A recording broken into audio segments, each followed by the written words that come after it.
दोस्तों, अगर मैं आप तमाम लोगों से ये सवाल करूं कि हमारी पूरी दुनिया की हिस्ट्री में अभी तक जमीन के सबसे बड़े हिस्से पर किसने राज किया, यानी अभी तक सबसे बड़ी सल्तनत, सबसे बड़ा साम्राज्य किसने कायम किया था, तो जरूर आपका जवाब होगा अलेक्जेंडर द ग्रेट, यानी सिकंदर आजम, जिसे हम हिंदी की किताबों में विजय सम्राट सिकंदर के नाम से भी पढ़ते हैं। दोस्तों, इस बात में कोई शक नहीं है कि सिकंदर ने बहुत बड़ी सल्तनत कायम की थी, लेकिन ये कहना कि सिकंदर इस दुनिया की पूरी हिस्ट्री में अभी तक सबसे बड़ी सल्तनत कायम करने वाला इंसान है, ये बिल्कुल झूठ है। बल्कि सच्चाई इसके बिल्कुल उलट है, क्योंकि इस्लाम के इतिहास में एक ऐसा महान योद्धा मौजूद है कि जिसने सिकंदर से भी ज्यादा इस जमीन के हिस्से पर राज किया था, यानी सिकंदर से भी बड़ी सल्तनत कायम की थी, यानी सिकंदर से भी बड़ा साम्राज्य कायम किया था। बल्कि सिर्फ इतना ही नहीं दोस्तों, इस्लामिक इतिहास के इस महान योद्धा ने अपने दौर में ऐसी ऐसी पॉलिसीज और ऐसे ऐसे सिस्टम बनाए थे जो आज तक हमारी इस पूरी दुनिया में जितने भी देश हैं सभी में लागू हैं। यहाँ तक कि आज के दौर में जो कुछ ऐसे देश हैं जो घमंड में अपने आप को सुपर पावर कहते हैं, वो भी उस योद्धा के बनाए हुए सिस्टम के मोहताज हैं, यानी उन्होंने भी अपने देश में वो सारे सिस्टम लागू कर रखे हैं। दोस्तों, मैं बात कर रहा हूँ इस्लाम के दूसरे खलीफा यानी हजरत उमर बिन खत्ताब के बारे में। आज की इस वीडियो में हम जानेंगे कि आखिर हजरत उमर बिन खत्ताब कौन थे, और साथ ही साथ हम प्रूफ के साथ ये भी जानेंगे कि आखिर उमर बिन खत्ताब सिकंदर से भी बड़े हुक्मरान यानी शासक कैसे थे। और साथ में इस वीडियो में हम आपको उन सारे सिस्टम और उन सारी पॉलिसीज के बारे में भी बताएंगे जो हजरत उमर ने ही इस दुनिया में शुरू की थी और आज तक चली आ रही हैं। वीडियो शुरू करने से पहले बस मेरी आपसे छोटी सी गुजारिश है कि नए आने वाले दोस्त चैनल को सब्सक्राइब करके साथ ही में बेल आइकन को भी प्रेस कर दें, और हमारी हौसला अफजाई के लिए हमेशा की तरह हमारी इस वीडियो को लाइक कर दें, ताकि इसी तरह की नॉलेजेबल और हिस्टोरिकल वीडियोस का ये सिलसिला हम जारी रख सकें। दोस्तों, हजरत उमर की पैदाइश तकरीबन 583 या 584 ईस्वी में मक्का शहर में हुई थी, जो आज सऊदी अरबिया देश में मौजूद है। हजरत उमर इस्लाम के आखिरी पैगंबर यानी हजरत मोहम्मद सल्लल्लाहु ताला अलैहि वसल्लम से उम्र में 13 साल छोटे थे। साथ ही आपको बताते चलें कि हजरत उमर की पैदाइश मक्का के सबसे मशहूर खानदान में हुई थी। इस खानदान को कुरैश खानदान के नाम से जाना जाता था। साथ ही आपको ये भी बताते चलें कि ये वही खानदान था कि जिस खानदान में इस्लाम के आखिरी पैगंबर यानी हजरत मोहम्मद सल्लल्लाहु ताला अलैहि वसल्लम भी पैदा हुए थे। हजरत उमर के वालिद यानी उनके फादर ने बचपन में ही उन्हें ऊंट चराने का काम सौंप दिया था, यानी वो बचपन में ही ऊंट चराया करते थे। हजरत उमर ने जवान होते होते लिखना पढ़ना अच्छी तरह से सीख लिया था। लिखने पढ़ने पर महारत रखने के साथ साथ आपने जवान होने से पहले ही तलवारबाजी, घुड़सवारी और नेजाबाजी जैसी चीजें भी सीख ली थी। घुड़सवारी में आप इतने माहिर थे कि आप दौड़ते हुए घोड़े के ऊपर कूदकर बैठ जाया करते थे। इन तमाम चीजों के साथ साथ आपने कुश्ती का फन भी सीखा था।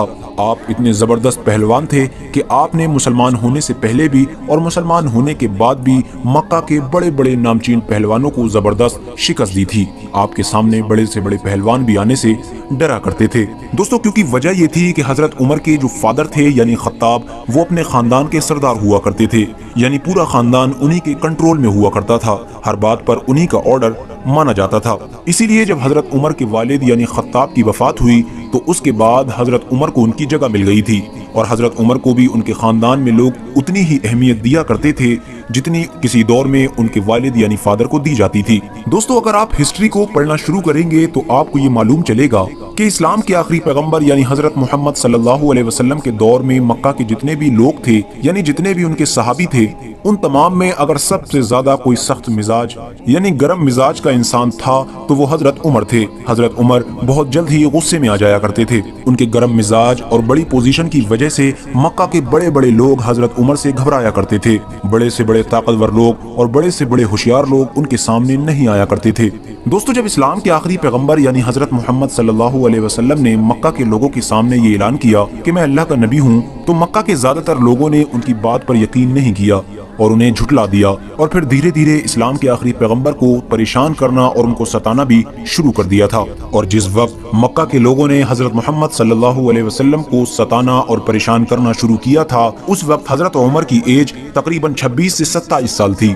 दोस्तों, हिस्ट्री से हमें ये मालूम चलता है कि वैसे तो प्रॉफिट मोहम्मद सल्लल्लाहु अलैहि वसल्लम के पूरा मक्का ही खिलाफ था, लेकिन कुछ गिने चुने लोग ऐसे थे जो उनमें सबसे आगे रहा करते थे, जो कभी भी कहीं पर भी मुसलमानों के ऊपर जुल्म करने से नहीं चूकते थे। हमेशा मौका ढूंढा करते थे कि किसी तरह से जो चंद लोग मुसलमान हो चुके हैं انہیں گھیر گھیر کر ان کے اوپر ظلم کریں یا پھر ان کو ذلیل کریں تاکہ وہ دوبارہ ہمارے باپ دادا کے مذہب پر لوٹ آئیں۔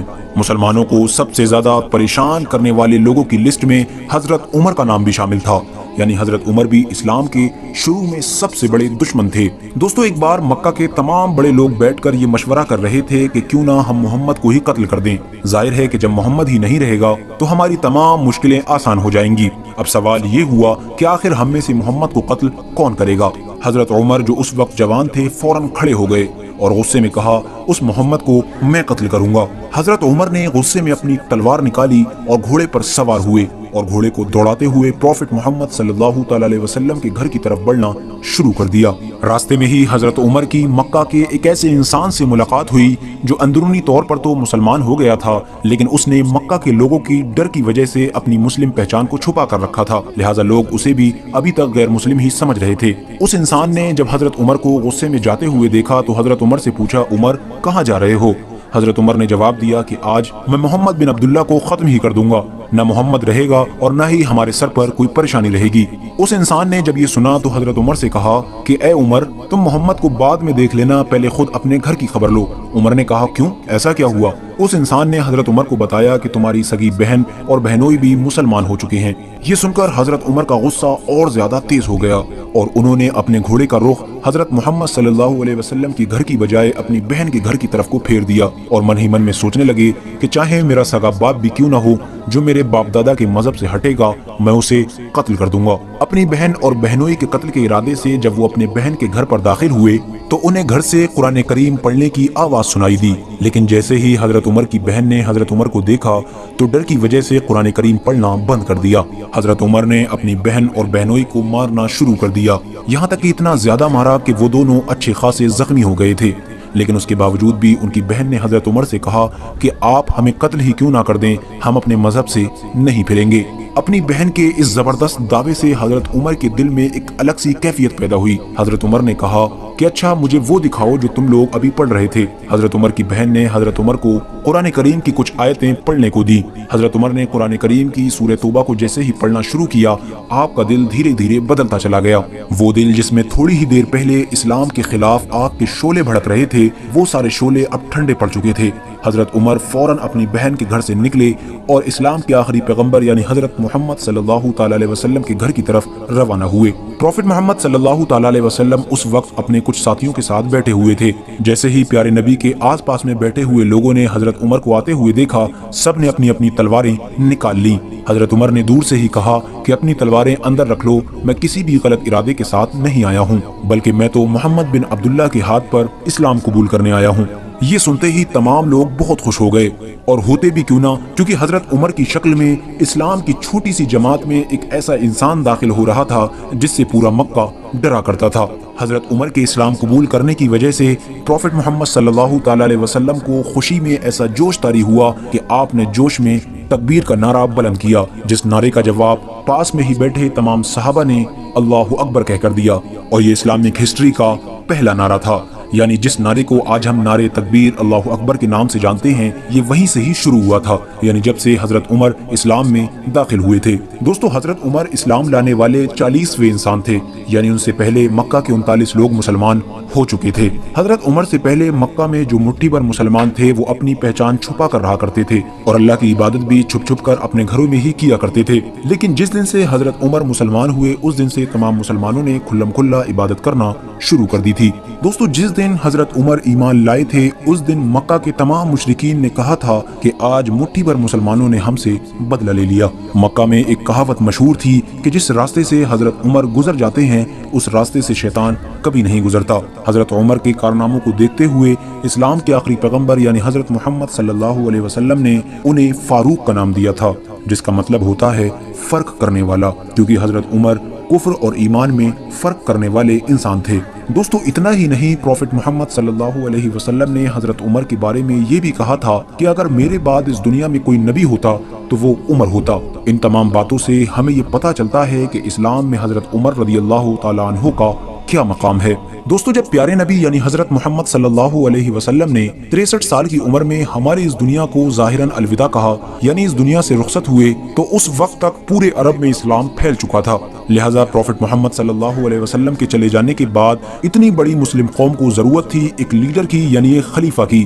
तो लोगों ने हजरत अबू बकर सिद्दीक रदियल्लाहु ताला अन्हु को अपना खलीफा बना लिया। हजरत अबू बकर सिद्दीक रदियल्लाहु ताला अन्हु भी खलीफा बनने के सिर्फ 1.5-2 साल बाद ही इस दुनिया से ज़ाहिरन रुखसत हो गए। हजरत अबू बकर सिद्दीक रदियल्लाहु ताला अन्हु के बाद लोगों ने आपस में सुलह मशवरा करके हजरत उमर को अपना खलीफा बना लिया।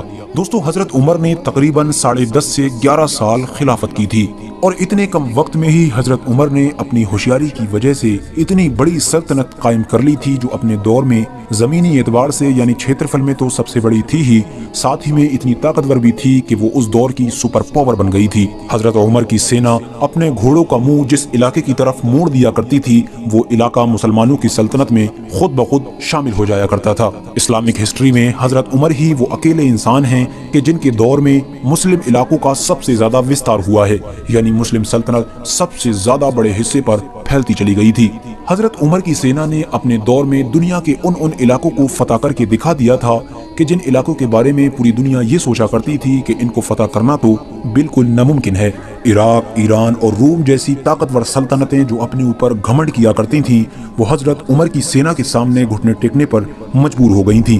दोस्तों, फिलिस्तीन में मौजूद बैतुल मुक़द्दस, यानी जिस पर आज भी तीनों धर्मों के लोग यानी मुस्लिम, ईसाई और यहूदी अपना अपना दावा करते हैं, वो भी मुसलमानों में सबसे पहले हजरत उमर ने ही फतह किया था। हालांकि फिर सदियां गुजर जाने के बाद वो एक बार फिर से मुसलमानों के हाथ से चला गया था, जिसे बाद में सलाहुद्दीन अयूबी ने फिर से फतह किया था। हजरत उमर के दौर में बैतुल मुक़द्दस के फतह होने की कहानी बड़ी ही दिलचस्प है। कहा जाता है कि जब मुसलमानों की फौज ने आसपास के तमाम इलाकों को फतह करने के बाद फिलिस्तीन का भी चारों तरफ से घिराव कर लिया था और वहां रहने वाले लोगों के सामने घुटने टेकने के अलावा कोई चारा नहीं बचा था, तो उन लोगों ने मुसलमानों के सामने एक शर्त रखी। वहां के लोगों ने मुसलमानों से कहा कि हम बिना जंग किए अमन के साथ ये बैतुल मुक़द्दस तुम्हारे हवाले कर देंगे, लेकिन शर्त ये है कि सुलहनामा तुम्हारे खुद के अमीर यानी जो तुम्हारे खलीफा हैं हजरत उमर, वो आकर खुद लिखें। अगर वो खुद बैतुल मुक़द्दस में आकर सुलहनामा लिख देंगे तो हम लोग आसानी के साथ और अमन के साथ ये बैतुल मुक़द्दस तुम्हारे हवाले कर देंगे। तो मुसलमानों के सिपह सालार ने फौरन हजरत उमर की तरफ एक खत रवाना किया, जिस खत में हजरत उमर को रखी गई शर्त के बारे में बताया गया। हजरत उमर ने जैसे ही ये खत पढ़ा, आप फौरन ये शर्त मान गए और आपने फौरन बैतुल मुक़द्दस की तरफ रवाना होने का इरादा किया। मदीना में आपने अपनी जगह हजरत अली को खलीफा बनाया और खिलाफत का सारा काम उन्हीं के सुपुर्द कर दिया और खुद एक ऊंट और एक गुलाम के साथ फिलिस्तीन की तरफ रवाना हुए। क्योंकि मदीने से फिलिस्तीन का सफर काफी लंबा था और उन लोगों के पास ऊंट एक ही था, इसलिए वो दोनों बारी बारी से सफर कर रहे थे। कुछ देर हजरत उमर ऊंट पर बैठते और उनका गुलाम ऊंट की लगाम पकड़कर आगे आगे पैदल चलता रहता था। जब थोड़ा रास्ता तय हो जाता तो हजरत उमर ऊंट से नीचे उतरते और अपने गुलाम को ऊंट पर बिठालते और ऊंट की लगाम अपने हाथ में लेकर ऊंट के आगे आगे पैदल पैदल चलते रहते थे। मदीना से लेकर फिलिस्तीन तक का दोनों लोगों ने सफर इसी तरह तय किया। जब ये दोनों लोग फिलिस्तीन में दाखिल हुए तो उस वक्त ऊंट पर बैठने की बारी हजरत उमर की नहीं बल्कि उनके गुलाम की थी और हजरत उमर की बारी ऊंट के आगे आगे पैदल चलने की थी।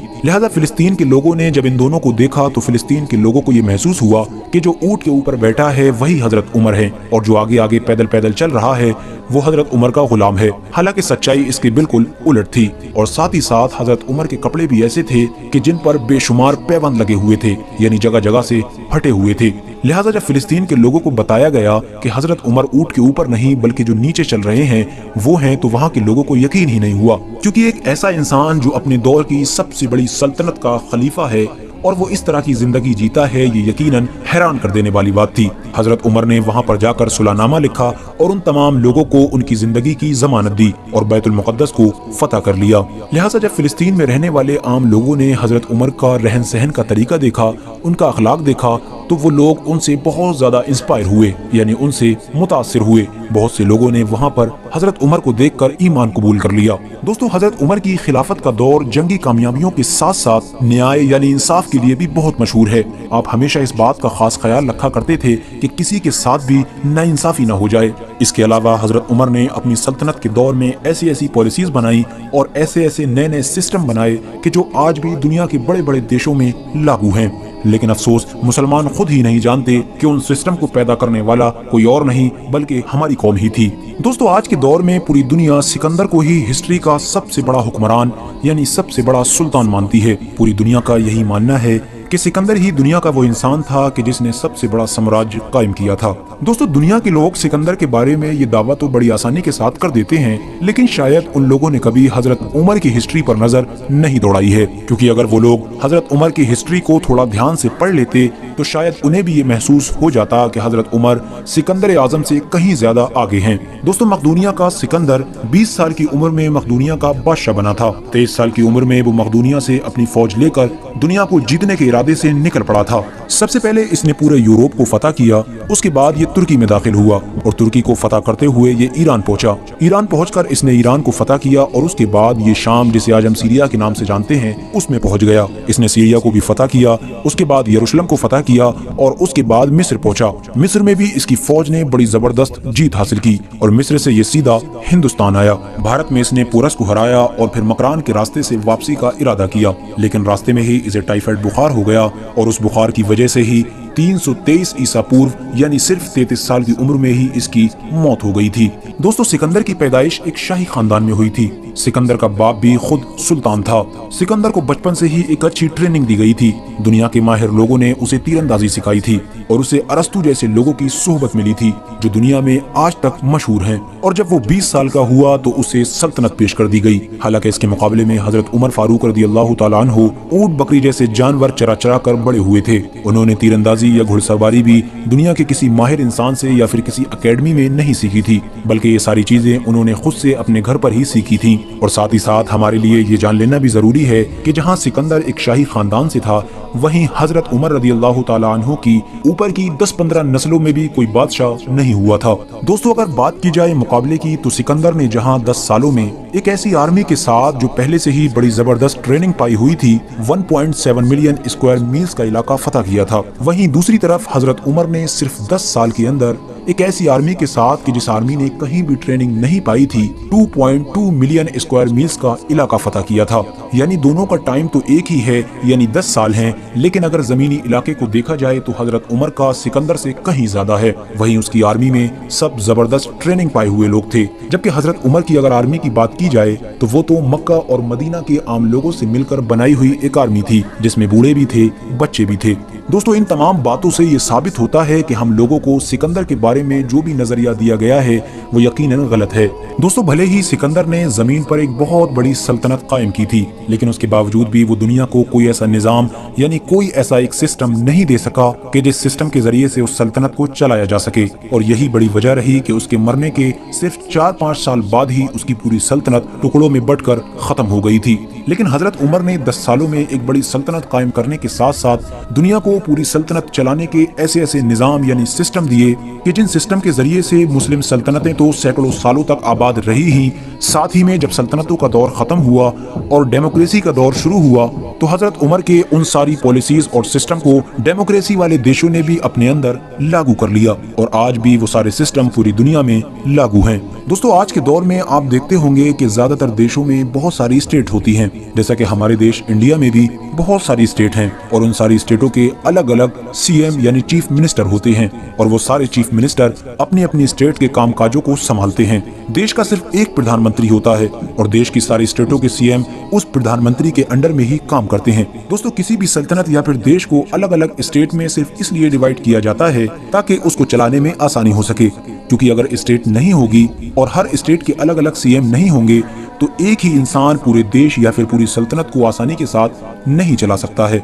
लेकिन जब हम अलग अलग डिवाइड कर देते हैं तो बड़ी आसानी के साथ पूरे देश या फिर जो पूरी सल्तनत होती है उसे संभाला जा सकता है। लेकिन क्या आपने कभी सोचा कि इस सिस्टम को इस दुनिया में सबसे पहले किसने बनाया था? जरूर आपने नहीं सोचा होगा।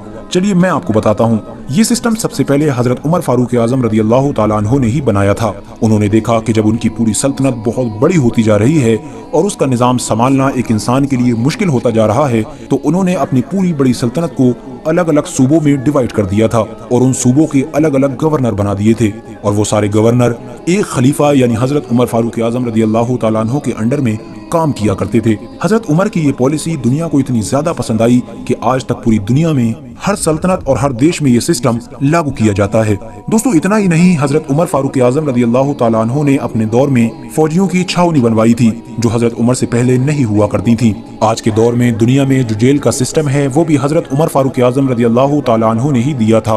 अदालत के अंदर आज जो मुकदमे चलाए जाते हैं लंबे चौड़े, उन तमाम का जो प्रोसेस होता है वो भी हजरत उमर फारूक आजम रज़ी अल्लाह ताला अन्हु के बनाए हुए तमाम सिस्टम में से एक सिस्टम था। दोस्तों पुलिस सिस्टम भले ही हजरत उमर से पहले से भी हुआ करता था, लेकिन जो आज के दौर में पुलिस थाने हैं उनका तसव्वुर हजरत उमर फारूक आजम रज़ी अल्लाह ताला अन्हु ने ही दिया था। उसके अलावा जो इस्लामिक कैलेंडर है जिसे हम हिजरी के नाम से जानते हैं वो भी हजरत उमर फारूक आजम रज़ी अल्लाह ताला अन्हु के दौर में ही शुरू किया गया था। हालांकि इसकी तारीख को उस वक्त से जोड़ा जाता है जब अल्लाह के आखिरी नबी यानी हजरत मोहम्मद सल्लल्लाहु ताला अलैहि वसल्लम ने मदीने में हिजरत की थी।